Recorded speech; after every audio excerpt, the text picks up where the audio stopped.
Welcome back to my channel. ಎಲ್ಲರೂ ಹೇಗಿದ್ದೀರಿ friend? ನಾನಂತ ಒಂದು 50% ಸರಿ ಹೋಗಿದ್ದೀನಿ ಅಂತ ಅನ್ಕೋತಾ ಇದ್ದೀನಿ. ಆದ್ರೆ ಇದೇ ಪರಿಸ್ಥಿತಿಲಿ ನಾನು ಇವತ್ತು ಜರ್ನಿ ಮಾಡಬೇಕಾದಂತ ಪರಿಸ್ಥಿತಿ ಬಂದಿದೆ ಫ್ರೆಂಡ್ಸ್. ನಮ್ ತಾತ ಬಂದಿತ್ತಲ್ಲ, ಅಲ್ಲಿ ರಿಲೇಷನ್ ಮನೆಗೆ ಕಳ್ಸಿದ್ವಿ. ಒಂದೇ ಸಮ ಗೊಳ ಅಂತ ಅಳ್ತಾ ಬಿದ್ದೈತಂತೆ, ನಾನು ಊರ್ಗ್ ಹೋಗ್ತೀನಿ ಅಂತ ಅಂದ್ಬಿಟ್ಟು. ಅಭ್ಯಾಸ ಇಲ್ಲ ಫ್ರೆಂಡ್ಸ್ ಅವ್ರಿಗೆ, ಬೇರೆ ಮನೆಗಳಲ್ಲಿ ಇದ್ದು ಊರ್ ಬಿಟ್ಟು ಇದ್ದು, ಅದಕ್ಕೆ ಹೋಗ್ತೀನಿ ಅಂತ ಗಲಾಟೆ ಮಾಡ್ತಿದ್ದೆ. ಇರೋ ಇನ್ನೊಂದ್ 2 ದಿನ ಭಾನುವಾರ ತನಕ ಇರು, ಶಿವ ಕರ್ಕೊಂಡು ಹೋಗ್ತೈತೆ ಅಂದ್ರೂ ಇರ್ತಾ ಇಲ್ಲ. ಶಿವಗೆ ರಜಾ ಕೊಡ್ತಾ ಇಲ್ಲ ಓನರು, ಜಾಸ್ತಿ ರಜೆ ಆಗೋಯ್ತಲ್ಲ ಈ ತಿಂಗಳು. ಅದಕ್ಕೆ ನಾನೇ ಕರ್ಕೊಂಡು ಹೋಗೋಣ ಅಂತ, ಫೈನಲಿ ಬಸ್ಸಲ್ಲಿ ಕರ್ಕೊಂಡು ಹೋಗೋಣ ಅಂತ ರೆಡಿ ಆಗಿದ್ದೀನಿ ಫ್ರೆಂಡ್ಸ್. ಹೇಗೆ ಫ್ರೆಂಡ್ಸ್, ಈ ವಯಸ್ಸಲ್ಲೂ ಗಂಡ ಹೆಂಡತಿ ಒಬ್ಬನೊಬ್ರು ಬಿಟ್ಟು ಇರಲ್ಲ, ಆಳ್ತಾ ಬಿದ್ದವ್ರೆ ಇಬ್ರು ಒಂದೊಂದ್ ಕಡೆ. ಸೊಸೆ ಮಗ ಮಾತ್ರ ಜೊತೆಲಿದ್ರೆ ಆಗಲ್ಲ ಅವ್ರಿಗೆ. ಹೆಂಗೆ ಆ ವಯಸ್ಸಲ್ಲಿ ಅವ್ರಿಗೆ ಅಷ್ಟು ಕನೆಕ್ಷನ್ ಇರ್ಬೇಕಾದ್ರೆ ನಮ್ಗೆ ಎಷ್ಟು ಕನೆಕ್ಷನ್ ಇರಲ್ಲ ಏನೋ ಫ್ರೆಂಡ್ಸ್. ಇದನ್ನ ಡೈರೆಕ್ಟ್ ಆಗಿ ಹೇಳ್ಬೇಕು ಅಂತ ಅನ್ಕೋತೀನಿ, ನಿಮ್ಮಂಗೆ ತಾರೆ ನಾವೂನು ಅಂತ. ಆಮೇಲೆ ಮನ್ಸು ಬರಲ್ಲ, ಸುಮ್ಮನೆ ಆಗ್ಬಿಡ್ತೀನಿ. ಓಕೆ ಫ್ರೆಂಡ್ಸ್, ಈಗ ಬಿಸಿನೀರು ಕುಡಿದ್ಬಿಟ್ಟು ಟೊಮೊಟೊ ಈರುಳ್ಳಿ ಹಾಕಿದೀನಿ ಫ್ರೆಂಡ್ಸ್. ಇಡ್ಲಿಗೆ ಹೆಂಗೋ ರುಬ್ಬಿಟ್ಟಿದ್ನಲ್ಲ, ನೆನ್ನೆ ಅದಕ್ಕೆ ಇಡ್ಲಿ ಮಾಡೋಕೆ ಪ್ಲಾನ್ ಮಾಡಿದ್ದು. ಹಾಕ್ಬಿಟ್ಟು ನಾನೆಲ್ಲ ಕೆಲಸ ಮಾಡ್ಕೊಂಡು ರೆಡಿ ಆಗ್ಬೋದು ಅಂತ ಅನ್ಬಿಟ್ಟು. ಎಷ್ಟು ರಾಶಿ ಕೆಲಸ ಫ್ರೆಂಡ್ಸ್. ನೆನ್ನೆ ಮನೆಗಿನ ಏನು ಒರೆಸಿಲ್ಲ, ನೆನ್ನೆ ಒರೆಸಿದ್ರೆ ಇವತ್ತು ಒರೆಸ್ತೀರ ಹೋಗ್ಬಿಡ್ತಾ ಇದ್ದೆ. ಇವಾಗ ಇಡ್ಲಿ ಸಾಂಬಾರು ಮಾಡ್ತಾ ನಾನು ಮನೆ ಗುಡಿಸಿ ಒರೆಸಿ ಪಾತ್ರೆ ತೊಳೆದು ಫ್ರೆಶ್ ಆಗಿ ಹೋಗ್ಬೇಕು. ಅಪ್ಪಿ ಇಡ್ಲಿ ಪಾತ್ರೆ ಎತ್ಕೊಡ, ಬೈಕಲ್ ಕಳ್ಸೋಣ ಶಿವನ. ಅಟ್ಲೀಸ್ಟ್ ಭಾನುವಾರ ಅಂತೂ ಇರ್ತಾ ಇಲ್ಲ ನಮ್ ತಾತ, ಭಾನುವಾರದವರೆಗೂ ಇರೇವಲ್ತಂತೆ ಹೆಂಡ್ತಿನ ಬಿಟ್ಟು. ಇವತ್ತಿನ ನನ್ನ ಜರ್ನಿ ಸರ್ಜಾಪುರ ಟು ಕನಕಪುರ ಹೆಂಗಿರ್ತೈತೆ ನೋಡೋಣ ಫ್ರೆಂಡ್ಸ್. ಹೋಗಿ ಬಿಟ್ಬಿಟ್ಟು ಮತ್ತೆ ವಾಪಸ್ ಬರ್ಬೇಕು ಫ್ರೆಂಡ್ಸ್. ಅದೇ ಇರೋದು ನನಗೀಗ. ಬಿಸಿನೀರು ಕುಡಿಯೋ ಕೊಟ್ಟಿಲ್ಲ, ಇಡ್ಲಿ ಹಾಕ್ಬೇಕು. ಇಲ್ಲಿ ಫ್ರೆಂಡ್ಸ್, ನನ್ ಗಂಡ ರುಬ್ಬಿಟ್ರೆ ಈ ಮ್ಯಾಜಿಕ್ ಮಿರಾಕಲ್ಲು ಚೆನ್ನಾಗಿ ಉಬ್ಬಿ ಬತ್ತಿದೆ. 400 ರೂಪಾಯಿ? 400 ರೂಪಾಯಿ ಬಸ್ ಜರ್ನಿ ಯಾವ್ದು? ತಾತಗ್ ಎಷ್ಟು ಬಸ್ ಟಿಕೆಟ್? ಚಾನ್ಸೇ ಇಲ್ಲ. ನಾನೊಂದ್ಸಲ ಕಬ್ಬಳಿಗೆ ಹೋದಾಗ ಮರ್ತ್ಬಿಟ್ಟು ಬಂದಿದ್ದಲ್ಲ, ಜಾಸ್ತಿ ಆಗಿತ್ತು. ಆಧಾರ್ ಕಾರ್ಡ್ ಮರ್ತ್ಬಿಟ್ಟು ಬಂದಾಗ. ಎಕ್ಸ್ಟ್ರಾ ಕೊಡಪ್ಪಿ, ಯಾಕಪ್ಪಿ ಓಕೆ ಫ್ರೆಂಡ್ಸ್, ಈಗ ಇಡ್ಲಿ ಹಿಟ್ಟಿಗೆ ಉಪ್ಪು ಹಾಕೊಂಡು ಮಿಕ್ಸ್ ಮಾಡ್ಬಿಟ್ಟು ನಾನು ಇಡ್ಲಿ ಹಾಕ್ಬಿಟ್ಟು ಮನೆ ಗುಡಿಸಿ ಒರೆಸಿ ಮಾಡ್ಕೋತೀನಿ. ಪುಡಿ ತಂದ್ಕೊಂಡ್ರೆ ಎಷ್ಟು. ನಮ್ ತಾತ ಇಡ್ಲಿ ತಿಂತೈತವ್ರು. ಟಿಫನ್ ಅಲ್ಲಿ ಒಂದ್ ಸ್ವಲ್ಪ ತಿನ್ನೋದಾದ್ರೆ ಇಡ್ಲಿ ದೋಸೆನೆ ಅವರು. ಅದಕ್ಕೆ ಅವ್ನ ಬಾಯಿಗೆ ಅವ್ನ್ಗೆ ಯಾರಾದ್ರೂ ಒಬ್ರು ಜೊತೆಲಿ ಇರ್ಬೇಕು ಫ್ರೆಂಡ್ಸ್, ಕಣ್ಮುಂದೆ ಇರ್ಬೇಕು. ನಾನು ಇಲ್ಲಿ ಅಡ್ಗೆ ಮನೇಲಿ ಇದ್ದೀನಿ, ಅವ್ನ್ ತಾವು ನೋಡ್ಕೊಳ್ಳೋ ಅಂದ್ರೆ ಅವ್ನೆಲ್ಲ ಅಲಿಯಕ್ ಹೋಗೋನೋ ಗೊತ್ತಿಲ್ಲ. ಇಟ್ಟು ಸಕ್ಕತ್ತ ಗೊತ್ತಿದೆ ಫ್ರೆಂಡ್ಸ್. ಶಿವಕ್ಕೆ ರುಬ್ಬಿಸ್ತಾರೆ ಮೋಸ್ಟ್ಲಿ ಕೈ ಕಾಲು ತೊಳೆದಿರೋ ರುಬ್ಬಿತ್ತು ಅನ್ಸ್ತೈತೆ. ಅದಕ್ಕೆ ನನಗೆ ಎಷ್ಟು ಚೀಪ್ ಅನಿಸ್ಬಿಡ್ತು ಅಂದ್ರೆ, ನಿಮ್ಮ ಒಂದ್ ಟ್ರಿಪ್ ಬೇಯಿಸ್ಕೊಂಡು ಸೈಡ್ಗೆ ಎತ್ಕೊಂಡು ಇನ್ನೊಂದ್ ಟ್ರಿಪ್ ಹಾಕ್ಬಿಟ್ರೆ ಸಾಕು ಫ್ರೆಂಡ್ಸ್. ಶಿವ ಸಂಜೆ ಗಂಟ ಅದೇ ಆಗ್ತೈತೆ ನನ್ಗೆ. ಇವಾಗ ತಿಂದ್ರೆ ಮಧ್ಯಾಹ್ನಕ್ಕೆ ಆತರ. ನಾವು ನಮ್ ತಾತ ಒಂದ್ 4-5, ನಾನೊಂದ್ 4-5 ತಿನ್ಕೊಂಡು ಹೋಗ್ತೀವಿ. ಇನ್ ರಿಟರ್ನ್ ಬರೋವರೆಗೂ ನಮ್ಗೆ ಊಟ ಗಿಟ ಇಲ್ಲ, ಎಲ್ಲರೂ ಹೋಟ್ಲ ತಿನ್ಕೋಬೇಕು ಅಷ್ಟೇ. ನಾನು ಯಾವಾಗ್ಲೂ ಇಡ್ಲಿ ಮಾಡಿದ್ರು ಒಬ್ಬರಾದ್ರೂ ಕೇಳ್ತಾ ಇರ್ತೀರಾ ಫ್ರೆಂಡ್ಸ್, ಇಷ್ಟು ದೊಡ್ಡ ಇಡ್ಲಿ ಪಾತ್ರೆ ಯಾಕೆ ಇಬ್ರಿಗೆ ಅಂತ. ಯಾಕೆ ಅಂದ್ರೆ ಫ್ರೆಂಡ್ಸ್, ನಾವಿಬ್ರು ಟಿಫನ್ ತರ ತಿನ್ನಲ್ಲ. ಈಗ ಡಿಸೆಂಟ್ ಆಗಿ 3-4 ಇಡ್ಲಿ ತಿಂತಾರಲ್ಲ, ಆ ತರ ತಿನ್ನೋ ಜಾಯಮಾನ ನಮ್ದಲ್ಲ ಫ್ರೆಂಡ್ಸ್. ಇಡ್ಲಿ ತಿಂದ್ರೇನೆ ಮ್ಯಾಕ್ಸಿಮಮ್ ಇಬ್ರು 7, 8, 10. ಇನ್ನೊಂದ್ ಸ್ವಲ್ಪ ಸಾಂಬಾರು ಚಟ್ನಿ ಟೇಸ್ಟ್ ಆಗಿತ್ತಂದ್ರೆ 15 ತನಕನೂ ರೀಚ್ ಆಗ್ತೈತೆ ನಮ್ ಟಿಫನ್. ಹಂಗಾಗಿ ಇಷ್ಟು ದೊಡ್ಡ ತಗೊಂಡಿರೋದು. ತಟ್ಟೆ ಇಡ್ಲಿದೊಂದು ಪಾತ್ರೆ ತಗೋಬೇಕು ಅಂತ ಪ್ಲಾನ್ ಮಾಡ್ತಾ ಇದ್ದೀನಿ ಫ್ರೆಂಡ್ಸ್. ಆ ಪ್ಲಾನ್ ಯಾವಾಗ ಸಕ್ಸಸ್ ಆಗ್ತೈತೋ ಗೊತ್ತಿಲ್ಲ. ಅಲ್ಲಿವರೆಗೂ ಇರೋ ಪಾತ್ರೆಲೇ ಅಡ್ಜಸ್ಟ್ ಮಾಡ್ತಾ ಇರ್ತೀನಿ. ಸ್ಟೀಲ್ ತಗೊಂಡ್ರೆ ಬೆಸ್ಟ್. ಸಿಲ್ವರ್ದು ಒಂದ್ ಸ್ವಲ್ಪ ಬಿಸಿ ಬಿಸಿ ಇಡ್ಲಿ ಮಾಡ್ಬಿಟ್ಟು ಎತ್ಕೊಳಕ್ ಹೋದ್ರೆ ಅಂಟ್ಕೊಂಡಂಗೆ ಆಗ್ತೈತೆ ಫ್ರೆಂಡ್ಸ್. ಕಾಟನ್ ಬಟ್ಟೆ ಏನಾದ್ರು ಹಾಕೋಬಹುದು. ನಾನು ಅಷ್ಟೊಂದು ತಲೆ ಉಪಯೋಗಿಸಲ್ಲ ಫ್ರೆಂಡ್ಸ್, ಯಾಕಂದ್ರೆ ಬೇಯಿಸ್ಬಿಟ್ಟು ಒಂದ್ 5-10 ನಿಮಿಷ ಬಿಟ್ಬಿಟ್ರೆ ತಣ್ಣಗಾದ್ಮೇಲೆ ನೀಟಾಗಿ ಇಡ್ಲಿ ಪಾತ್ರೆಯಿಂದ ಎತ್ಕೋಬಹುದು, ಅವಾಗ ಅಂಟ್ಕೊಳ್ಳಲ್ಲ. ಅದಕ್ಕೋಸ್ಕರ ಇಡ್ಲಿ ಬೇಯ್ತೈತೆ ಫ್ರೆಂಡ್ಸ್. ಇಲ್ಲಿ ಟೊಮೊಟೊನು ಈರುಳ್ಳಿನ ಹಾಕಿದೀನಿ. ಟೊಮೊಟೊ ಜಾಸ್ತಿ ತಗೊಂಡಿದ್ದೀನಿ ಫ್ರೆಂಡ್ಸ್ ಸಾಂಬಾರ್ಗೆ. ಇದು ಕಟ್ ಮಾಡ್ಬೇಕಾಗಿತ್ತು ಅರ್ಜೆಂಟಲ್ಲಿ, ಹಂಗೆ ಹಾಕ್ಬಿಟ್ಟೆ. ಪರವಾಗಿಲ್ಲ, ಹುಳಿ ಟೊಮೊಟೊ ಚೆನ್ನಾಗಿರ್ತೈತೆ ಸಾಂಬಾರ್ಗೆ. ಬೇಯ್ತಾ ಇರ್ಲಿ. ಬೆಳ್ಳುಳ್ಳಿ ಇದ್ರೆ ಅದ್ರೂ ಬೇಕಾಗ್ತದೆ ಫ್ರೆಂಡ್ಸ್. ಶಿವ ಅಷ್ಟೊತ್ತಿಗೆ ಅಂಗಡಿ ತೆಗ್ದಿರಲ್ಲ ಅಂತಲ್ಲ, ಅದಕ್ಕೆ ತಂದ್ಬಿಟ್ಟು ಒಗ್ಗರಣೆಗೆ ಹಾಕೊಳ್ಳೋಣ ಅಂತ ಅಂದ್ಬಿಟ್ಟು. ಕಾಯಿ ಐತೆ, ಚಟ್ನಿ ಮಾಡೋದ ಬೇಡದ ನೋಡ್ತೀನಿ ಫ್ರೆಂಡ್ಸ್. ಟೈಮ್ ಇದ್ರೆ ಮಾಡ್ತೀನಿ. ಏನ್ಲ ನಿನ್ಗೋಳು ಬೆಳಗ್ಗೆ ನಾಯಿ ಆಡ್ದಂಗ ಆಡ್ತಾನೆ. ನಾನು ನೆನ್ನೆ ತೊಳೆದಿರೋ ಪಾತ್ರೆಗಳನ್ನ ಬೇಷನಲ್ಲೇ ಬಿಟ್ಬಿಡ್ತೀನಿ. ಈ ಸ್ಟ್ಯಾಂಡ್ ಅಲ್ಲೆಲ್ಲ ಪಾತ್ರೆಗಳು ಇರ್ತಾವಲ್ಲ, ಅದನ್ನೆಲ್ಲ ಬಳಸಿ ಖಾಲಿ ಆದ್ಮೇಲೆ ತೊಳೆದಿಟ್ಟಿರೋ ಬೇಷನ್ ಇಲ್ಲಿರೋ ಪಾತ್ರೆಗಳನ್ನ ಜೋಡಿಸ್ಕೊಳ್ಳೋದು. ಮತ್ತೆ ಇವಾಗ ಪಾತ್ರೆಗಳು ತೊಳ್ಕೊಬಂದ್ರೆ ಜೋಡ್ಸಕ್ ಜಾಗ ಇರಲ್ಲ, ಅದು ಬೇಷನಲ್ಲೇ ಇರ್ತೈತೆ. ಆತರ ಇಕ್ಕಟ್ ಮನೆಯಲ್ಲ, ಹಂಗಾಗಿ ಅಡ್ಜಸ್ಟ್ ಮಾಡ್ಕೊಳ್ತಾ ಇದ್ದೀನಿ. ಇನ್ನೊಂದ್ ಸ್ವಲ್ಪ ದೊಡ್ಡದಾಗ ಜಾಗ ಇದ್ದಿದ್ರೆ ದೊಡ್ಡ ಪಾತ್ರೆಗಳೆಲ್ಲ ತಗೋಬೇಕು ಅಂತ ಆಸೆ ಫ್ರೆಂಡ್ಸ್. ಮದ್ವೆಗೆ ಇಷ್ಟು ವರ್ಷ ಆಗ್ತಾ ಬಂತಂದ್ರು ದೊಡ್ಡ ಪಾತ್ರೆಗಳು, ಅಂಡೆ ಗುಂಡೆಗಳು ಏನು ತಗೊಂಡಿಲ್ಲ ನಾನು. ತಗೋಬೇಕು, ಜಾಗ ಇಲ್ಲ ಅಷ್ಟೇ. ಬೆಳ್ಳುಳ್ಳಿ ಖಾಲಿ ಆಗ್ಬಿಟ್ಟಿತ್ತಲ್ಲ ಸಾಂಬಾರ್ಗೆ, ಬೆಳ್ಳುಳ್ಳಿನೇ ಹಾಕಿಲ್ಲ ಸಾಂಬಾರ್ಗೆ ಬೇಯಕ್ಕೆ. ಇಲ್ಲಾಂದ್ರೆ ಟೊಮೊಟೊ ಈರುಳ್ಳಿ ಜೊತೆಗೆ ಬೆಳ್ಳುಳ್ಳಿನೂ ಬೇಯಿಸ್ಕೋಬೇಕು, ಚೆನ್ನಾಗಿರ್ತೈತೆ. ಒಗ್ಗರಣೆಗಾದ್ರೂ ಹಾಕೊಳ್ಳೋಣ ಅಂತ ತರಿಸ್ಕೊಂಡು ಆಮೇಲೆ ಮನೆ ಬಾಗಿಲು ಗುಡ್ಸೋಕ್ಕೆ ಸ್ಟಾರ್ಟ್ ಮಾಡ್ಕೊಂಡೆ. ಬೆಳಗ್ಗೆ ಎದ್ದ ತಕ್ಷಣ ಗುಡಿಸ್ಬಿಡ್ತೀನಿ. ಇವತ್ತು ಸ್ವಲ್ಪ ಬೇಗನೆ ಎದ್ನಲ್ಲ, ತಾತನ ಕರ್ಕೊಂಡು ಹೋಗ್ಬೇಕು ಅಂತ ಹಾಸಿಗೆ ಎತ್ತಿರಲಿಲ್ಲ, ಹಂಗಾಗಿ ಮನೆ ಬಾಗಿಲು ಗುಡಿಸ್ತಿರೇ ಅಡುಗೆ ಸ್ಟಾರ್ಟ್ ಮಾಡ್ಕೊಬಿಟ್ಟೆ. ಒಂದೊಂದ್ಸಲ ಹಿಂಗಾಗ್ತೈತೆ ಫ್ರೆಂಡ್ಸ್. ತಲೆ ಕೆಡ್ಸ್ಕೊಳಕ್ಕೆ ಹೋಗ್ಬಾರ್ದು. ಹೋಗೋಕ್ಕೂ ಎನರ್ಜಿ ಇಲ್ಲ ಇವತ್ತು ನನಗೆ. ಆದ್ರೂ ನಾನು ಬಲವಂತವಾಗಿ ಹೋಗ್ತಾ ಇರೋದು. ಇಲ್ಲಾಂದ್ರೆ ಶಿವನೇ ಕರ್ಕೊಂಡು ಹೋಗೋದು ಭಾನುವಾರ ತನಕ ತಾತ ಇರಲ್ಲ ಅಂತ ಇದೆ. ಇನ್ನೊಂದು ಅವ್ರು ಹೋಗ್ತೀನಿ ಅಂತ ಹಠ ಮಾಡ್ತಿರೋದಕ್ಕೆ ರೀಸನ್ನು, ಅವರು ಪ್ರತಿದಿನ ನಾನ್ ವೆಜ್ ತಿಂದು ಅಭ್ಯಾಸ. ನಾನು ನೋಡಿದ್ರೆ ವಾರ ಒಪ್ಪತ್ತು ಅಂತ ಮಾಡೋದಿಲ್ಲ ನಾನ್ ವೆಜ್ ಜಾಸ್ತಿ. ಅಟ್ಲೀಸ್ಟ್ ಮೊಟ್ಟೆ ಆದ್ರೂ ಮಾಡ್ಕೊಡ್ತೀವಿ ಅಂದ್ರೂ ಆ ತಾತ ಇರ್ತಾ ಇಲ್ಲ. ತುಂಬ ಅಡಿಕ್ಟ್ ಆಗಿಬಿಟ್ಟಿರ್ತಾರೆ ಅವ್ರು ನಾನ್ ವೆಜ್ಗೆ. ಮತ್ತು ಆ ಊರು ಬಿಟ್ಟು ಇದ್ದು ಅವ್ರಿಗೆ ಅಭ್ಯಾಸ ಇಲ್ವಲ್ಲ, ಸರಿ ಕರ್ಕೊಂಡೋಗಿ ಬಿಟ್ಬಿಡೋಣ ಯಾಕೆ ಅಂದ್ಬಿಟ್ಟು. ಮತ್ತು ಅವ್ರು ಊಟ ತಿನ್ನೋದು ಬಿಟ್ಬಿಟ್ಟಿದ್ರು ಊರಿಗೆ ಹೋಗ್ಬೇಕು ಅಂತ ಅಂದ್ಬಿಟ್ಟು. ವೆಜ್ ಎಷ್ಟು ದಿನ ಅಂತ ತಿಂತಾರೆ ಪಾಪ ಅವರು, ನಾನ್ ವೆಜ್ ಅಡಿಕ್ಟ್ ಆಗಿರೋರು ಅಂದ್ಬಿಟ್ಟು. ಸಾಂಬಾರ್ಗೆ ಟೊಮೊಟೊ ಈರುಳ್ಳಿ ಬೇಯಿಸ್ಕೊಂಡಿದ್ದೀನಿ. ಇನ್ನು ಇರೋಬರ ಐಟಮ್ಸ್ ಎಲ್ಲ ಹಾಕಿ ರುಬ್ಬೋದೆ. ಹೆಸರು ಬೇಳೆ ಆಗಲಿ ತೊಗರಿ ಬೇಳೆ ಆಗಲಿ ನುಣ್ಣಗೆ ಬೇಯಿಸ್ಕೊಂಡು ಸಾಂಬಾರ್ ಮಿಕ್ಸ್ ಮಾಡಿದ್ರೆ ಸೂಪರ್ ಆಗಿರ್ತದೆ ಫ್ರೆಂಡ್ಸ್. ಆ ಬೇಳೆ ಚೆನ್ನಾಗಿಲ್ಲ, ಊರ್ದು ತುಂಬಾ ಗಟ್ಟಿ. ನುಣ್ಣಗೆ ಬೇಯೋ ಬೇಳೆ ಮಾತ್ರ ಇಡ್ಲಿ ಸಾಂಬಾರ್ಗೆ ಸೂಟ್ ಆಗೋದು. ನೀರು ಕುಡಿಯೋಕ್ಕೂ ಟೈಮ್ ಇಲ್ಲ.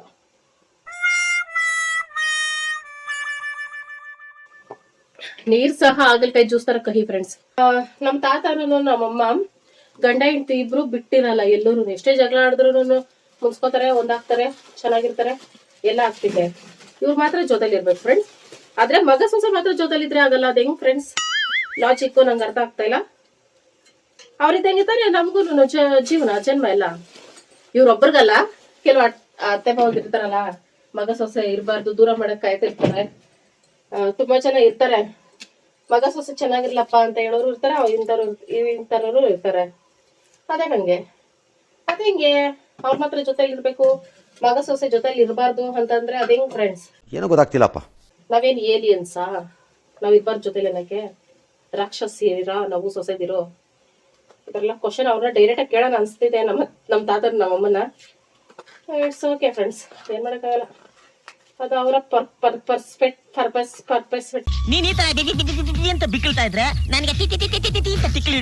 ಒಂದ್ ಖುಷಿ, ಯಾರೇ ದೂರ ಮಾಡಕೊಂಡು ನಾವು ಗಂಡ ಹೆಂಡತಿ ದೂರ ಆಗ್ಲಿಲ್ವಲ್ಲ. ಯಪ್ಪ ಈ ತೆಂಗಿನಕಾಯಿ ತೆಗಿಯೋಣ ಜೀವದು.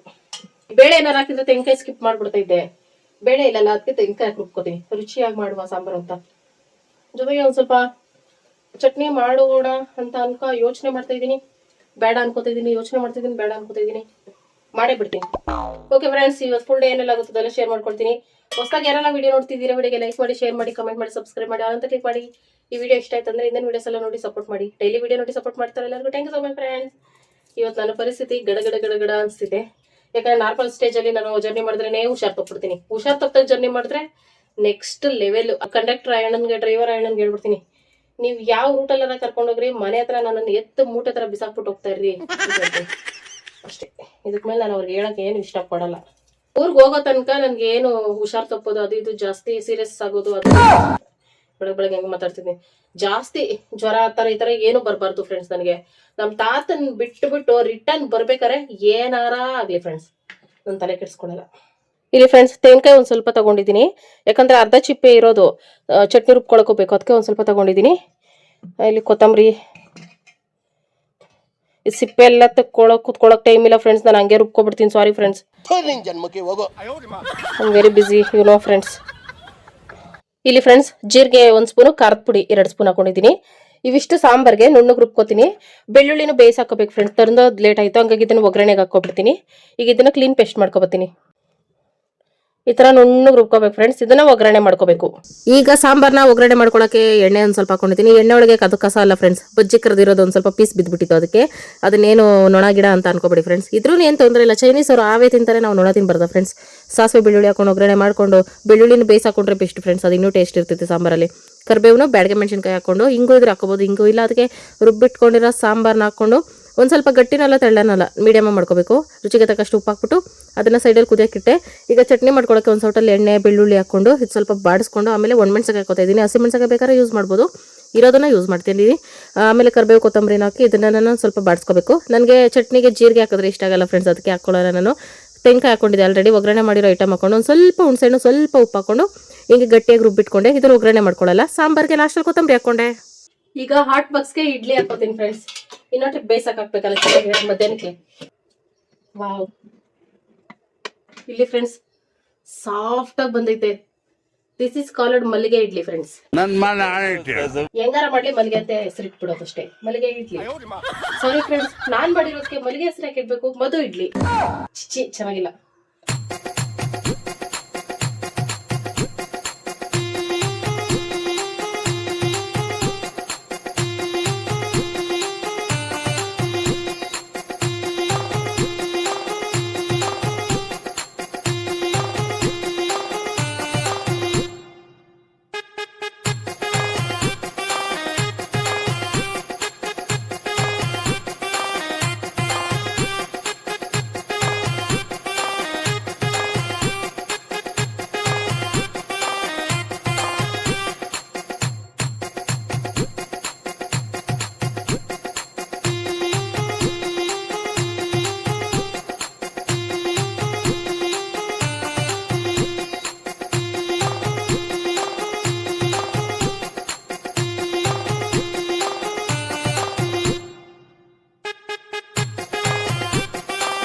ಇನ್ನಿಷ್ಟೇಷ್ಟು ದೋಸೆ ಉಳ್ಕೊಂಡಿದ್ದೆ ಫ್ರೆಂಡ್ಸ್. ಇದು ಮತ್ತೆ ಇಡ್ಲಿಗೆ ಬೇಯಿಸಾಕ್ಬೇಕಂದ್ರೆ ಕಷ್ಟ, ಅದಕ್ಕೆ ಇದನ್ನ ದೋಸೆ ಮಾಡ್ಬಿಡ್ತೀನಿ ಫ್ರೆಂಡ್ಸ್. ಈಗ ಟಾಮುಗು ಚೋಟುಗು ಅನ್ನ ಫ್ರೆಂಡ್ಸ್, ಅವರಿಬ್ಬರೇ ಮೇನ್ ಪರ್ಸನ್ಸ್ ನಮ್ಮ ಮನೆಯಲ್ಲಿ ಊಟ ಬೇಕಾಗಿರೋದು ಅವ್ರಿಗೇನೆ. ಅವ್ರಿಗೆ ಅನ್ನಕ್ಕೆ ಇಟ್ಬಿಟ್ಟು ನಾನು ರೆಡಿ ಆಗೋಷ್ಟಲ್ಲ ಅನ್ನ ಆಗೋಗ್ತಿದೆ. ಓಕೆ ಫ್ರೆಂಡ್ಸ್, ಈಗ ಟೈಮ್ ಒಂದು 8:30 ಆಯ್ತು. ಶಿವ ಇನ್ನೂ ಬಂದಿಲ್ಲ, ಕರ್ಕೊಂಡು ಬಂದಿಲ್ಲ. ನಾನು ಸ್ನಾನ ಮಾಡ್ಕೊಂಡು ಹೋಗ್ತೀನಿ ಅಂತಂದ್ರೆ ಸ್ನಾನ ಮಾಡ್ತಿರೋ ಹೋಗು, ಲೈಟಾಗಿ ಜ್ವರ ಐತೆ ಅಂತಿದೆ, ಸ್ವಲ್ಪ ಲೈಟಾಗಿ ಮೈ ಬಿಸಿ ಐತೆ ಫ್ರೆಂಡ್ಸ್. ಮತ್ತೆ ಒಳಗಡೆ ಎಲ್ಲ ಬಿಸಿ ಬಿಸಿ ಅಂತ ಅನ್ನಿಸ್ತಿದೆ ನನಗೆ. ಸ್ನಾನ ಮಾಡಿದ್ರಿ ಹೆಂಗ್ ಫ್ರೆಂಡ್ಸ್ ಜರ್ನಿ ಮಾಡೋದು, ಅದು ಬೇಸಿಗೆ ಟೈಮಲ್ಲಿ. ನನ್ನ ಪಕ್ಕ ಕುತ್ಕೊಳ್ಳೋರು, ನನ್ನ ಸೀಟ್ ಪಕ್ಕ ಕುತ್ಕೊಳ್ಳೋರ್ ಪರಿಸ್ಥಿತಿ ಏನು? ಪರ್ಫ್ಯೂಮ್ ಹಾಕೊಂಡು ಹೋಗೋದಾ? ಚಿಚ್ಚಿ, ಇಂಥ ಪರಿಸ್ಥಿತಿ ನನಗೆ ಬರ್ತೈತೆ ಅಂತ ಅನ್ಕೊಂಡಿರ್ಲಿಲ್ಲ. 1-2 ಇಡ್ಲಿ ತಿಂತಾತ ಏನು ಬಂದಾ? ಹೊಸ ಓಲೆ ಡಿಸೈನ್ ಇನ್ನೊಂದು ಸ್ವಲ್ಪ ನೋಡ್ಬೇಕಿತ್ತು. ಯಾವಾಗದಲ್ಲಿ ತಗೊಂಡ್ರಂತೆ? ಅಂಗಡಿ ನೇಮು ರಾಮ್ ಜ್ಯುವೆಲರ್ಸು, ಇಲ್ಲಿ ಗೇಟಲ್ಲಂತ. 2 ಗ್ರಾಮ್ ಓಲೆ ಫ್ರೆಂಡ್ಸ್. ಇದು ಎಷ್ಟು ಬಿತ್ತಂತೆ? 15, 2 ಗ್ರಾಮು ಹಳೆ ಓಲೆನ ಹಾಕ್ಬಿಟ್ಟು ತಗೊಂಡಿರೋ ಫ್ರೆಂಡ್ಸ್ ಇವರು.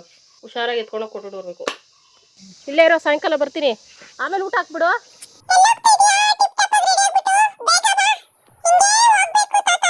ಟಾಮು, ನೀನ್ ಎಲ್ಲಿಗೆ ಹೋಗ್ತಾರದು? ಮನೆ ಹತ್ರ ಹೋಗು, ಹೋಗಲ್ಲಿ ನಾಯಿಗಳು ಕಚ್ತಾವ, ಹೋಗ ಹೋಗಲ್ ಮನೆ ತಾವು ಅಲ್ಲಿ ಮರಿ ಹತ್ರ ಇರೋಗು, ನಾಯಿಗಳು ಕಚ್ಚಾಕ್ಬಿಡ್ತಾವ. ನಿಧಾನಕ್ಕೆ ಹೋಗೋ ಹಂಸಲ್ಲಿ. ನಾನು ನಡ್ಕೊಂಡು ಹೋಗ್ತಾ ಇರ್ತೀನಿ ಫ್ರೆಂಡ್ಸ್ ಬಸ್ ಸ್ಟಾಪ್ಗೆ. ಓಕೆ ಫ್ರೆಂಡ್ಸ್, ನಾನು ಈ ಡ್ರೆಸ್ಸಲ್ಲಿ ರೆಡಿ ಆಗಿದ್ದೀನಿ. ನಿಜವಾಗ್ಲೂ ಇವತ್ತು ಹೊರಡಕ್ಕೆ ನನಗೆ ಎನರ್ಜಿನೂ ಇಲ್ಲ, ಏನಿಲ್ಲ ಫ್ರೆಂಡ್ಸ್. ಅದು ಹೆಂಗೆ ಹೋಗ್ತೀನೋ, ಅದು ಹೆಂಗೆ ಬರ್ತೀನೋ, ದೇವ್ರ ಮೇಲೆ ಭಾರ ಹಾಕ್ಬಿಟ್ಟು ಹೋಗ್ತಾ ಇದ್ದೀನಿ. ಒಂದು ಸೇಫಾಗಿ ಒಡವೆ ಕೊಟ್ಬಿಟ್ಟು ಬರ್ಬೇಕು ಅವ್ರಿಗೆ. ಅವ್ರು ಹಳೆ ಒಡವೆ ಒಂದು ಕಳ್ಕೊಂಡಿದ್ರಂತೆ, ಅದಾಕ್ಬಿಟ್ಟು ಅದ್ರ ಮೇಲೆ ದುಡ್ಡು ಕಟ್ಟು ಕಳಿಸಿದ್ರು ರಿಲೇಷನ್ಗೆ. ಅವರು ಇಲ್ಲಿ ಒಡವೆ ತೆಗೆದು ಕಟ್ಟು ಕಳಿಸ್ತಾವ್ರು ಫ್ರೆಂಡ್ಸ್. ಬ್ಯಾಗಲ್ಲಿ ಹುಷಾರಾಗಿ ಇಟ್ಕೊಂಡಿದ್ದೀನಿ. ಕೊಟ್ಬಿಟ್ಟು ನಾನು ಅವ್ರು ಒಡವೆ ಕಳ್ಕೊಂಡಿದ್ರಲ್ಲ, ನಂದು ಕೊಟ್ಟಿದ್ದೆ ಇದೇ ಥರದ್ದು ಸೇಮ್, ನಂದು ಇನ್ನೊಂದು ಸ್ವಲ್ಪ ಚಿಕ್ಕದು, ಡೈಲಿ ಯೂಸ್ಗೆ ಹಾಕ್ಕೊಂಡಿರಲಿ ಅಲ್ಲಿ ತನಕ ಅಂತ ಕೊಟ್ಟಿದ್ದೆ. ಈಗ ಅದನ್ನು ಇಸ್ಕೊಬರ್ಬೇಕು. ನನಗೆ ಅದು ಜುಮ್ಕಿ ತಗೋಬೇಕಂತ ಸುಮಾರು ವರ್ಷಗಳಿಗೆ ಆಸೆ friends.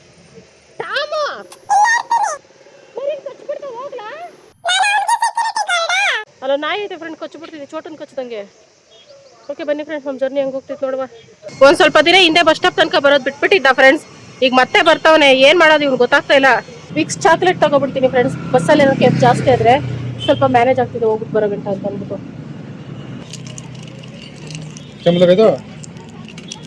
Relief cough and cold.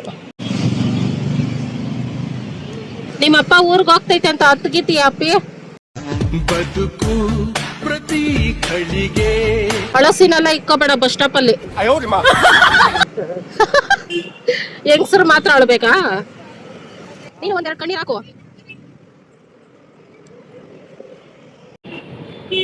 ಎಲ್ಲಿ ನಿಲ್ಸ್ದೆ?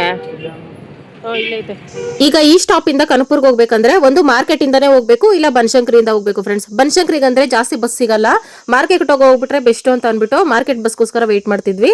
ಶಿವನನ್ನು ಇರಿಸ್ಕೊಂಡೆ ಇವತ್ತು. ಇದೇ ಫಸ್ಟ್ ಟೈಮ್ ಬಸ್ ಹತ್ತವರೆಗೂ ಇದ್ದಿದ್ದು. ಸ್ವಾಮಿ ಅಪ್ಪ ಇದ್ದಾರೆ ಅನ್ಬಿಟ್ಟು ಖುಷಿಯಲ್ಲಿ. ಬಸ್ ಏನೋ ಸಿಕ್ತು, ಮುಂದೆ ಸೀಟನ್ನು ಖಾಲಿ ಇತ್ತು, ಆದ್ರೆ ನಮ್ಮ ತಾತ ಹಿಂದೆ ಕೂತಿತ್ತು. ಎಲ್ಲಾರ ಇಳ್ಕೊಬಿಟ್ಟತ್ತಾನೋ ಅಂದ್ಬಿಟ್ಟು 1 ಅವರ್ ನಿಂತ್ಕೊಂಡೆ. ನನಗೆ ರಾತ್ರಿ ಮಾತ್ರೆ ತಗೊಂಡಿದ್ದು, ಇಂಜೆಕ್ಷನ್ ತಗೊಂಡಿದ್ದು, ಅದೇ ಹ್ಯಾಂಗ್ ಓವರ್ ಅಂತ ಅನಿಸ್ತಾಯಿತ್ತು. ತಲೆ ಸುತ್ತ ಸ್ಟಾರ್ಟ್ ಆಯ್ತು.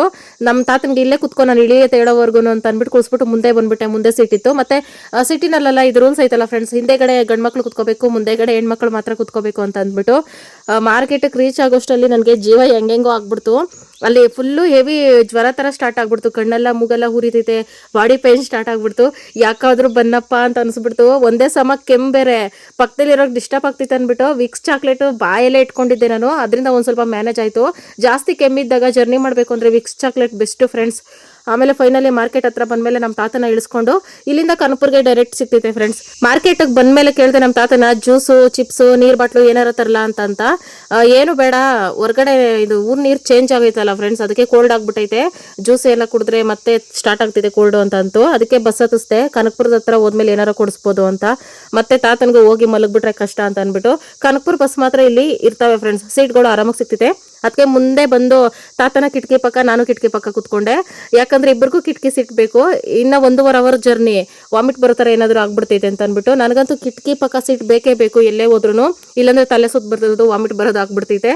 ಮಾರ್ಕೆಟಿಂದ ಫೈನಲಿ ಹೊರಟ್ವಿ. ನನಗಂತೂ ಯಾವಾಗ ರೀಚ್ ಆಗ್ಬಿಡ್ತೀನೋ ಕನಕಪುರ್ಗೆ, ರಿಟರ್ನ್ ಯಾವಾಗ ಬರ್ತೀನೋ ಅಂತ ಅನಿಸ್ತಾ ಇತ್ತು. ಮಾರ್ಕೆಟಿಂದ ಕನಕಪುರ್ಗೆ 72 ರೂಪಾಯಿ ತಗೋತಾರೆ ಫ್ರೆಂಡ್ಸ್. ನಮ್ಮ ಸ್ಟಾಪಿಂದ 40 ರೂಪಾಯಿ ಏನೋ ತಗೊಂಡ್ರು. ಇನ್ನು ಅಲ್ಲೂ ಆಟೋಗೂ ಕೊಡಬೇಕು. ತಾತಾಗೆ ಕಂಪ್ನಿಗೆ ಇನ್ನೊಂದು ತಾತ ಬಂದು ಕುತ್ಕೊಂಡು ಕನಕಪುರ್ಗೆ ಕರೆಕ್ಟಾಗಿ 1 ಗಂಟೆ ಅಷ್ಟಲ್ಲಿ ಬಂದು ಇಳಿದ್ವಿ. ಇಲ್ಲಿ 2 ಗಂಟೆಗೆ ಬಸ್ ಸಿಗ್ತಿದೆ ಫ್ರೆಂಡ್ಸ್ ಊರಿಗೆ. ಅಲ್ಲಿವರೆಗೂ ವೆಯ್ಟ್ ಮಾಡೋಕ್ಕಾಗಲ್ಲ ಅಂತ ಅಂದ್ಬಿಟ್ಟು ಆಟೋದಲ್ಲೇ ಹೋಗೋಣ ಅಂತ ಅಂದೆ. ತಾತ ಇಲ್ಲಿಗೆ ಬಂದಮೇಲೆ ಅವ್ರ ಊರಿಗೆ ಬಂದಮೇಲೆ ನೀರು ಕೇಳ್ತು. ಅಲ್ಲಿವರೆಗೂ ಏನೇ ತಗೊಡ್ತೀನಿ ಅಂದ್ರು ಬೇಡ ಬೇಡ ಅಂತ ಇತ್ತು. ಊರು ಅದೇ ಹಿಡ್ಕೊಬಿಟ್ಟಿತ್ತು ಬರೋವರೆಗೂ. ಏನು ಬೇಡ, ಊರಿಗೆ ಹೋಗೋಣ ಅಂತ ಅಂದ್ಬಿಟ್ಟು. ಆಮೇಲೆ ನಾನು ಮೇನ್ ಬಂದಿದ್ದೆ ಬ್ಯಾಂಕ್ ಕೆಲಸಕ್ಕೆ ಫ್ರೆಂಡ್ಸ್. ನಂದು ATM ಎಲ್ಲ ಲಾಕ್ ಆಗಿಬಿಟ್ಟೈತೆ. ನೋಡಿದ್ರೆ ಬ್ಯಾಂಕ್ ಕ್ಲೋಸ್ ಇತ್ತು. ಅರ್ಕಾವತಿ ಅಂತ ಐತೆ ಫ್ರೆಂಡ್ಸ್ ಕನಕಪುರದಲ್ಲಿ. ಅಲ್ಲಿ ಬಂದಮೇಲೆ ಜ್ಯೂಸ್ ಕುಡಿಸ್ದೆ. ಇದಾದರೂ ಕುಡಿ ಹೋಗ್ಲಿ ಅಂತ ಅಂದ್ಬಿಟ್ಟು ಫೈನಲಿ ನಿಮ್ಮೂರು ಕರ್ಕೊಬಂದಿದ್ದೀನಲ್ಲ, ಸಮಾಧಾನ ಮಾಡ್ಕೊಂಡು ಕುಡಿ ಅಂದೆ. ನಾನು ಜ್ವರ ಗಿರ ಎಲ್ಲ ಮರ್ತ್ಬಿಟ್ಟು ಕುಡಿಯೋಕ್ಕೆ ಸ್ಟಾರ್ಟ್ ಮಾಡಿದೆ. ಆಮೇಲೆ ಒಂಥರ ಅನಿಸ್ತು, ಬಿಟ್ಬಿಟ್ಟೆ. ಐಸ್ ಬೇರೆ ಹಾಕಿದ್ರಲ್ಲ, ಅರ್ಧ ಕುಡಿದು ಬಿಟ್ಬಿಟ್ಟೆ. ಆಮೇಲೆ ನಮ್ಮ ತಾತನಿಗೆ ಕಡಲೆ ಬೀಜ ಅಂದರೆ ಇಷ್ಟ. ಇನ್ನು ಸ್ನ್ಯಾಕ್ಸ್ ಅಂಥವು ಏನೂ ತಿನ್ನಲ್ಲ. ಅದಕ್ಕೆ ಕಡಲೆಕಾಯಿ ಒಂದು ಸೇರು ತಗೊಂಡೆ. ಇಲ್ಲಿ ಅರ್ಕಾವತಿ ಹತ್ರ ಬಂದರೆ ಇಲ್ಲಿ ಎನಿ ಟೈಮ್ ಆಟೋಗಳು ಸಿಗ್ತವೆ ಫ್ರೆಂಡ್ಸ್. ಆದರೆ ಜಾಸ್ತಿ ಜನ ಆಗಬೇಕು ಅವ್ರಿಗೆ. ನಾವಿಬ್ಬರೇ ಹೋಗ್ತೀವಿ ಅಂತಂದರೆ ಎಷ್ಟೋ ತಗೋತಾರೆ, 150-200. ಒಬ್ಬೊಬ್ರಿಗೆ ಅಂದರೆ 30 ರೂಪಾಯಿ ತಗೋತಾರೆ. ಹೋಗಿ ನೋಡಿದ್ರೆ ಬಾಗಿಲು ತೆಗ್ದಿತ್ತು, ಹಾಸಿಗೆ ಮಾತ್ರ ಹಾಕಿತ್ತು. ಈ ಮನೇಲಿ ಹಿಂಗೇನೇನೆ ಫ್ರೆಂಡ್ಸ್, ಎನಿ ಟೈಮ್ ಮಲಗಿರ್ತಾರೆ, ಬೇರೆ ಏನೂ ಇರಲ್ಲ. ಹಂಗಾಗಿ ಇದು ಹೊಸ್ತಲ್ಲ ನನಗೆ. ಮೊದಲು ಒಡವೆ ಅವ್ರಿಗೆ ಕೊಟ್ಬಿಟ್ಟೆ, ಆಮೇಲೆ ಸಮಾಧಾನ ಆಯಿತು ನನಗೆ, ಎಲ್ಲೂ ಕಳ್ಕೊಂಡಿಲ್ಲ. ನಾನು ಹೇಳ್ದೆ ತಾತಗೆ, ಸರೋಯ್ತಾ ಬೇರೆ ಇನ್ನೊಂದ್ ಜೊತೆ ಯಾವುದು 2 ಜೊತೆ ತಗೊಂಡಿದ್ದಾರೆ ಅಂತಲ್ಲ, ಏನೋ ಗೊತ್ತಿಲ್ಲ ನನಗೆ. ಇದೊಂದೇ ಕೊಟ್ಟಿದ್ದು. 2 ಜೊತೆ ತಗೊಂಡಿದ್ದಾರೆ. ಅಲ್ಲೇ ಒಂದು ಕಣ್ಣೋವು ಇವು ಎತ್ಕೊಳ್ರಿ ಅಂತ ನಾನು ಸಾದಾ ಅಂತ ಸಾವೆಗೆ ಹಾಕು ಅಂತ ಈಗ ಕೊಟ್ಟು ಕಳ್ಸಿರೋದು. 2 ಜೊತೆ ಕೊಟ್ಟಿದ್ದ? 2 ಜೊತೆ ಐತ ನಿಂತಾವ? ಹಾ, ಕಿವಿಗೆ ಹಾಕೊಂಡಿರೋದು ಯಾವುದು? ಈ ತಳೆವು ನಂದಲ್ಲ. ನಿಂದ ಅಲ್ಲೇ ಮಡಿಕೊಂಡಿರು. ಎಲ್ಲಿ ಎತ್ಕೊಂಡು ಹೋಗ್ಲಿ, ಸಂಜೆ ಜುಮ್ಕಿ ಮಾಡಿಸ್ಬೇಕು. ಬೇರಿನ ಟೈಮ್ ಆಗ್ತೈತಿ. ಏನು ಬ್ಯಾಂಕ್ ಕೆಲಸ ಆಗ್ತೈತೆ ಅಂತಾನೆ ಬಂದಿದ್ದು ಫ್ರೆಂಡ್ಸ್. ಇಲ್ಲಿ ಕ್ಲೋಸ್ ಆಗೈತೆ ಬರೋಡಾ ಬ್ಯಾಂಕು. ಇವತ್ತು ಗೌರ್ಮೆಂಟ್ ಲೀವ್ ಅನಿಸ್ತೈತೆ. ಏನು ಸ್ಪೆಷಲ್ ಡೇ ಅಂತಾನೆ ಗೊತ್ತಾಗ್ತಾ ಇಲ್ಲ. ಓಕೆ ಫ್ರೆಂಡ್ಸ್, ಈಗ ಮತ್ತೆ ಊರಿಂದ ವಾಪಸ್ ಬಂದೆ. ನಿಂತ್ಕೊಂಡೆಲ್ಲ 1 ನಿಮಿಷ ಬಿಟ್ಬಿಟ್ಟು ಬಂದ್ಬಿಟ್ಟಿದ್ದೆ ಅಷ್ಟೇ. ನನಗೆ ಲೇಟ್ ಆಗ್ತೈತೆ ಅಂತ ಅಂದ್ಬಿಟ್ಟು. ಸಿಕ್ಕಾಪಟ್ಟೆ ಹಸುವು ಹೋಗ್ತೈತೆ.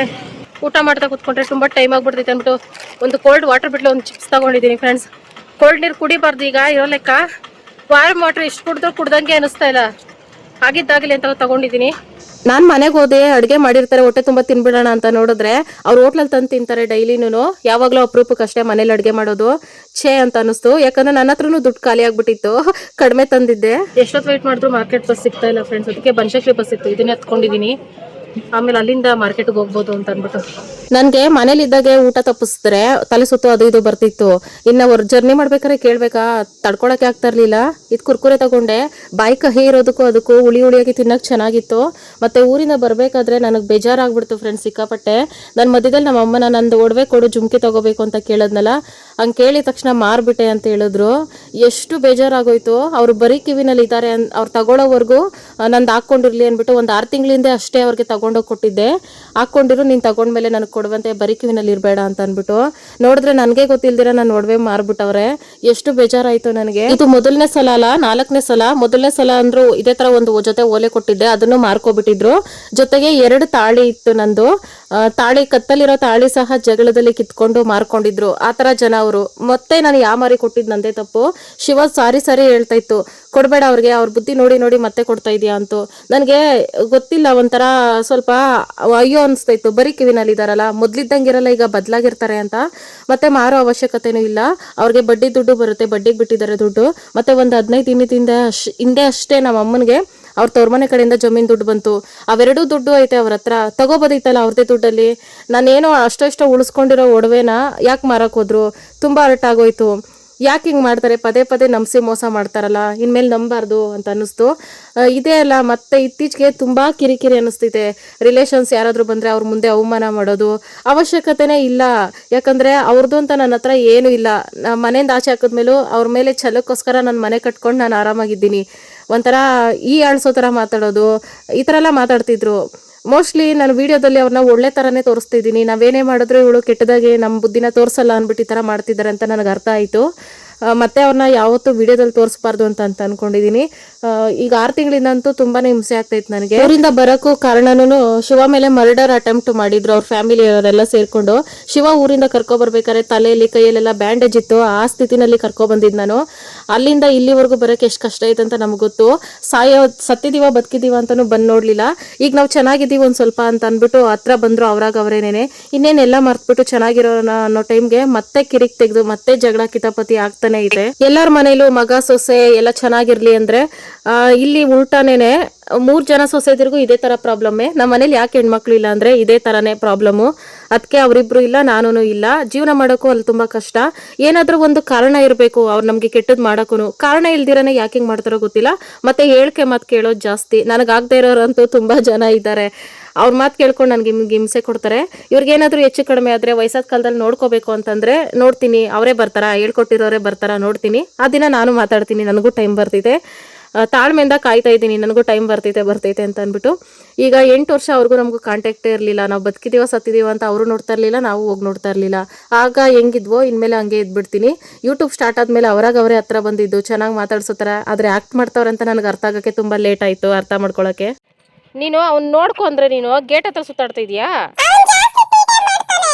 ಈಗ ಟೈಮ್ ಬಂದು 8:45 ಆಗ್ತಾ ಬಂತು ಫ್ರೆಂಡ್ಸ್. ನನಗೆ ಇಡ್ಲಿ ಸಾಂಬಾರು ಏನು ಟೇಸ್ಟ್ ಸಿಗ್ತಲ್ಲ, ತಣ್ಣಗೆ ಬೇರೆ ಆಗ್ಬಿಟ್ಟೈತಾ, ಟೇಸ್ಟೇ ಸಿಗ್ತಾಯಿಲ್ಲ. ಅದಕ್ಕೆ ಇಷ್ಟೊತ್ತರೆಗೂ ನಿದ್ದೆ ಮಾಡ್ತಾ ಇಲ್ಲ, ಸುಮ್ಮನೆ ಬಿದ್ಕೊಂಡು ಉರುಳಾಡ್ತಾ ಇದೆ. ಸ್ವಲ್ಪ ಮೈಕೈ ನೋವು ಕಮ್ಮಿ ಆಗ್ತೈತೆ ಅಂತ ಊರಿಗೆ ಹೋಗ್ಬಿಟ್ಟು ಬಂದುಬಿಟ್ರೆ ಮೈಕೈ ನೋವಿಗಿಂತ ಒಂಥರ ಸ್ಟ್ರೆಸ್ಸು ಫ್ರೆಂಡ್ಸ್. ನನಗೆ ನೆಗೆಟಿವಿಟಿ ತಲೆ ತುಂಬ ತುಂಬ್ಕೊಬಿಡ್ತೈತೆ. ಅದಕ್ಕೆ ನಾನು ಊರ ಕಡೆ ಹೋಗೋಕ್ಕೆ ಇಷ್ಟಪಡಲ್ಲ. ಶಿವ ಜೊತೆ ಹೋದರೆ ಒಂದು ಸ್ವಲ್ಪ ಪರವಾಗಿಲ್ಲ, ಒಬ್ಬಳೇ ಹೋದ್ರೆ ಅಂತೂ ಅದು ಇದು ಕಿವಿಗೆ ಬೀಳ್ತೈತಾ, ನನಗೆ ತುಂಬ ಹಿಂಸೆ ಆಗ್ಬಿಡ್ತೈತೆ. ತುಂಬ ಸೂಕ್ಷ್ಮ ಇರಬಾರ್ದು ಫ್ರೆಂಡ್ಸ್, ಜನ ತುಂಬ ಕಷ್ಟ. ನಾಟಕ ಆಡಿದ್ರೆ ಬದುಕೋದು ಈಸಿ ಫ್ರೆಂಡ್ಸ್. ನನಗೆ ಅನಿಸಿದೆ, ನಾನು ಹಿಂಗೆ ನೆಟ್ಟಿಗೆ ಮಾತಾಡೋದಕ್ಕೆ ಇಷ್ಟು ಕಷ್ಟ ಬದುಕೋಕ್ಕೆ. ಅದಂಗೆ ಜನ ಇದ್ದಾಗ ಒಂಥರ, ವಿಡಿಯೋ ಮಾಡುವಾಗ ಒಂಥರ, ಜನ ಇಲ್ದಿದ್ದಾಗ ಒಂಥರ, ನಾನು ಒಬ್ಬಳೇ ಇದ್ದಾಗ ಹೆಂಗೆ ಆ್ಯಕ್ಟ್ ಮಾಡಿ ಮಾತಾಡ್ತಾರೆ ಜನ ಅಂತ. ಕನಕಪುರದಿಂದ ಬರಬೇಕಾದ್ರೆ ತುಂಬ ಕಂಟ್ರೋಲ್ ಮಾಡ್ಕೊಬಂದೆ. ಒಡವೆ ಮಾರ್ಬಿಟ್ಟೆ ಅಂತ ಅವ್ರು ಹೇಳಿದ ತಕ್ಷಣನೇ ಹಂಗೆ ಅಳು ಬರ್ತೈತೆ. ಅಳಬಾರ್ದು ಬಸ್ಸಲ್ಲಿ ಎಲ್ಲರೂ ನೋಡ್ತಾರೆ ಅಂದ್ಬಿಟ್ಟು ಕಂಟ್ರೋಲ್ ಮಾಡ್ಕೊಂಡು ಬಂದು 1 ಅವರ್ ಕುತ್ಕೊಂಡು ಹತ್ತಿದ್ದೀನಿ ಮನೆಯಲ್ಲಿ. ಯಾಕೆ ಹಿಂಗೆ ಪದೇ ನನಗೆ ಮೋಸ ಮಾಡ್ತಾರೆ, ಎಷ್ಟು ಒಳ್ಳೇದು ಮಾಡೋಕ್ಕೋದ್ರೆ ನನಗೆ ಹಿಂಗೆ ಉಲ್ಟಾ ಮಾಡ್ತಾರಲ್ಲ ಅಂತ ಅಂದ್ಬಿಟ್ಟು. ಇದು ಈಗಲ್ಲ ಫ್ರೆಂಡ್ಸ್, ಇದೊಂದು ವಿಷಯಕ್ಕೆ ನನಗೆ ರೈಸ್ ಆಗಲಿಲ್ಲ. ಮೊನ್ನೆ ಊರ ಹಬ್ಬಕ್ಕೆ ಹೋದಾಗಲೂ ಅಷ್ಟೇ, ನಾನು ಅರುಣಾಚಲಮ್ಗೆ ಹೋಗ್ಬಿಟ್ಟೆ ಹಬ್ಬನೂ ಬಿಟ್ಬಿಟ್ಟು ಅಂತಂದರೆ ಅವತ್ತು ಅಷ್ಟೇ. ಇಷ್ಟು ವರ್ಷ ಅವ್ರಿಗೆ ನೆನಪಿಲ್ಲ ನನಗೆ ಮಕ್ಕಳಿಲ್ಲ ಅಂತ. ಎಲ್ಲರೂ ರಿಲೇಷನ್ಸ್ ಮುಂದೆ ಕೇಳ್ತಿದ್ದಾರೆ, ಅವಮಾನ ಮಾಡ್ತಿದ್ದಾರೆ. ಯಾಕೆ? ಯಾರಾದರೂ ಇದ್ದಾಗೆ ಅವಮಾನ ಮಾಡಬೇಕು ಅನ್ಸುತ್ತಾ? ಮತ್ತು ಅಕ್ಕಪಕ್ಕದ ಮನೆಯವ್ರು ಯಾರು ಬಂದಾಗಲೇ ನನಗೆ ಮಕ್ಕಳಿಲ್ಲ ಅನ್ನೋದು ನೆನಪಾಗುತ್ತಾ? 4 ಜನದ ಮುಂದೆ ಅವಮಾನ ಮಾಡಬೇಕು ಅಂತಲೇ ಕೂತ್ಬಿಟ್ಟಿದ್ದಾರೆ. ಒಂದಿನಾದರೂ ಆ ಅಮ್ಮ ದೊಡ್ಡ ಹೆಂಗ್ಸಾಗಿ ಮನೆಗೆ ದೊಡ್ಡವರಾಗಿ, ಸರಿ ನಡಿಯಮ್ಮ ಎಲ್ಲಾದರೂ ಹಾಸ್ಪಿಟ್ಲಿಗೆ ಹೋಗೋಣ, ಇಲ್ಲ ಎಲ್ಲಾದರೂ ದೇವ್ರು ಕೇಳೋಕೆ ಹೋಗೋಣ, ನಿನ್ಗೆ ಯಾಕೆ ಹಿಂಗೆ ಇಷ್ಟು ವರ್ಷ ಆದರೂ ಇಲ್ಲ ಅಂತ ಆ ಮಾತು ಯಾವತ್ತೂ ಆ ಅಮ್ಮನ ಬಾಯಲ್ಲಿ ಬಂದಿಲ್ಲ. ಆದರೆ 4 ಜನ ಮುಂದೆ ಅವಮಾನ ಮಾಡೋಕೆ ಮಾತ್ರ ಅದು ಯಾವಾಗ ಮನ್ಸು ಬರುತ್ತೆ ಅವರು. ಅವತ್ತು ಹಬ್ಬದ ದಿನನೇ ಅರಟಾಗ್ಬಿಟ್ಟು ನಾನು ಅರ್ಧ ದೇವಸ್ಥಾನಕ್ಕೆ ಹೋಗ್ಬಿಟ್ಟಿದ್ದು, ಬೇಡ ಇನ್ನು ಇಲ್ಲಿರೋದು ಅಂತ ಅಂದ್ಬಿಟ್ಟು ನಾನ್ ವೆಜ್ ಎಲ್ಲ ಕೊಡಿಸ್ಬಿಟ್ಟು ಹೋಗ್ಬಿಟ್ಟಿದ್ದು. ಹಬ್ಬನೂ ಮಾಡಿಲ್ಲ ಅವತ್ತು ಖುಷಿಯಾಗಿ. ಇದೇ ಥರ ಸಣ್ಣ ಪುಟ್ಟ ವಿಷಯಕ್ಕೆ ಆಗಿ ಅದು ಇತ್ತೀಚೆಗೆ ಜಾಸ್ತಿನೇ ಆಗ್ತಾಯಿತ್ತು ನನಗೆ. ಬೇಡ ಮಾತಾಡೋದು ಬಿಟ್ಬಿಡೋಣ ಸೈಲೆಂಟಾಗಿ ಅಂತ ಅಂದ್ಕೊಂಡೆ. ಸರಿ ಇವಾಗ ಒಡವೆ ಇಸ್ಕೊಬಂದ್ಬಿಡೋಣ, ಅದಕ್ಕೆ ಜುಮ್ಕಿ ತಗೋಬೇಕು ಅಂತ ತುಂಬ ವರ್ಷದಿಂದ ಆಸೆ ಇಟ್ಕೊಂಡಿದ್ದೀನಲ್ಲ, ಅವ್ರಿಗಂತ ಒಂದು ಹೊಸ ಒಡವೆ ಬಂತಲ್ಲ ಅಂತ ಕೇಳಿದ್ರೆ ಈಸಿಯಾಗಿ ಹೇಳ್ತಾರೆ ಮಾರ್ಬಿಟ್ಟೆ ಅಂತ. ಹೋಗ್ಲಿ 100-200 ರೂಪಾಯಿ ತಗೊಳ್ಳೋಣ ಬಿಡು ಅಂತ ಹೇಳೋಕ್ಕೆ 15,000-16 ಸಾವಿರ ರೂಪಾಯಿ ಆಗೈತೆ 1 ಗ್ರಾಮು ಮೇಕಿಂಗು ಸೇರಿ. ಅದನ್ನು ತಗೋಬೇಕಂದ್ರೆ ಎಷ್ಟು ಕಷ್ಟ. ಅದು ಆ ಒಡವೆ ಎಮೋಷನ್ ಫ್ರೆಂಡ್ಸ್ ನನಗೆ. ಅದು ನಮ್ಮ ಅಪ್ಪನ ನೆನಪಿಗಿರೋದು, ನನ್ನ ಹತ್ರ ಅದೊಂದೇ ಒಡವೆ ಇರೋದು. ಅವರು ನನಗೆಂತ ಕೊಡಿಸಿದ್ದಲ್ಲ, ಅವ್ರು ತಗೊಂಡಿದ್ದು ನಾನು ಎತ್ಕೊಬಂದೆ. ಅವರೇ ಕೇಳಿದ್ರು, ಜಗಳ ಮಾಡಿ ಕೇಳಿದ್ರು ವಾಪಸ್ ಕೊಟ್ಟಿಲ್ಲ. ಯಾಕಂದರೆ 1000 ಒಡವೆ ತಗೋಬೋದು ಕಷ್ಟಪಟ್ಟು ದುಡ್ದು. ನಮ್ಮ ಅಪ್ಪನ ಮನೆದು ಅಂತ ನನ್ನ ಹತ್ರ ಒಂದಿರಲಿ ಅಂತ ಅಂದ್ಬಿಟ್ಟು ಅದನ್ನು ಇಟ್ಕೊಂಡಿದ್ದೆ, ಅದನ್ನು ಹಾಳು ಮಾಡಿಬಿಟ್ರು. ತುಂಬಾ ದುಃಖ ಆಗ್ತಿದೆ. ಇವತ್ತು ನಾನು ಎಷ್ಟು ಗೋಳಾಡ್ಕೊಂಡು ಅತ್ತೆ, ಮುಂದೊಂದ್ ದಿನ ಅವರು ಆಳೋ ಟೈಮ್ ಬರುತ್ತೆ, ಕಾಯ್ತೀನಿ ಅಷ್ಟೇ. ಆಮೇಲೆ ಶಿವ ತುಂಬಾ ಸಮಾಧಾನ ಮಾಡ್ತು. ಅದಕ್ಕೆ ಮುದ್ದೆ ಮಾಡ್ಕೊಂಡು ಗೊಜ್ಜಿಗೆ ಉಚ್ಕೊಂಡು ಮೊಟ್ಟೆ ಬೇಯಿಸ್ಕೊಂಡೆ. ಏನಾದ್ರೂ ತಿನ್ಬೇಕು, ಯಾಕಂದ್ರೆ ಮೋಸ ಮಾಡಿರೋರೆ ನೆಮ್ಮದಿಯಾಗಿ ಇವಾಗ ನಾನ್ ವೆಜ್ ತಿಂತಿರ್ತಾರೆ, ನಾನು ಯಾಕೆ ಹಸ್ಕೊಂಡಿರ್ಬೇಕು. ಮತ್ತೆ ಸುಸ್ತು ಬೇರೆ ಆಗ್ತಿತ್ತು, ಬೆಳಗ್ಗೆಯಿಂದ ನೀರು ಸರಿಯಾಗಿ ಊಟ ಇಲ್ದಿರ ಏನು ಇಲ್ದಿರ ಬಂದಿದ್ನಲ್ಲ, ಅದಕ್ಕೋಸ್ಕರ ಇದು ನನ್ನ ವಿಡಿಯೋ ಆಗಿತ್ತು ಫ್ರೆಂಡ್ಸ್. ಇದ್ರ ಬಗ್ಗೆ ನೀವೇನು ಹೇಳ್ತೀರಾ ಕಾಮೆಂಟ್ ಮಾಡಿ ಫ್ರೆಂಡ್ಸ್.